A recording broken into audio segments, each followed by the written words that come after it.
السلام علیکم my YouTube friends, welcome you all to my channel.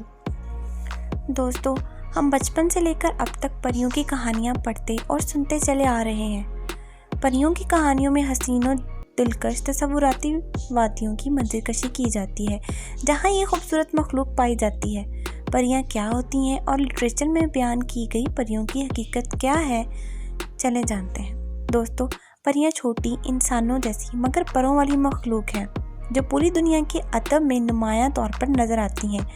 غالب گمان یہی ہے کہ پریوں کا آغاز میتھولوجی دیوتاؤں اور دیویوں کے طور پر ہوا اور اکثر یہ جنگلات اور خوبصورت وادیوں اور جادو اور سفر سے وابستہ کی جاتی ہیں۔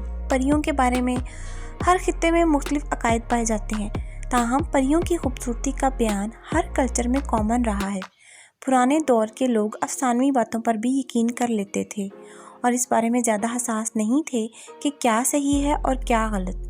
تو اسی طرح پریوں کے قصے کہانیاں عام تھیں اور لوگ ان کو بھی حقیقت مانتے تھے۔ تاہم جدید دور میں پریوں کا ذکر بچوں کی کہانیوں تک ہی محدود ہو گیا ہے۔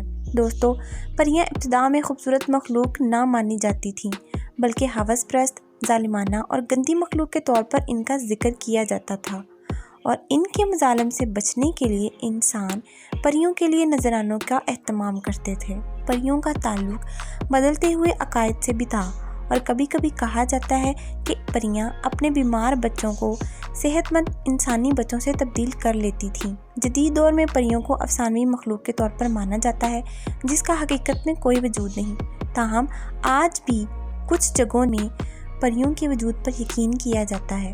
دوستو، حقیقت میں چاہے پریوں کا وجود ہو یا نہ ہو، پر یہ حقیقت ہے کہ دنیا کے ہر لٹریچر میں پریوں کے قصے کہانیاں عام پائے جاتے ہیں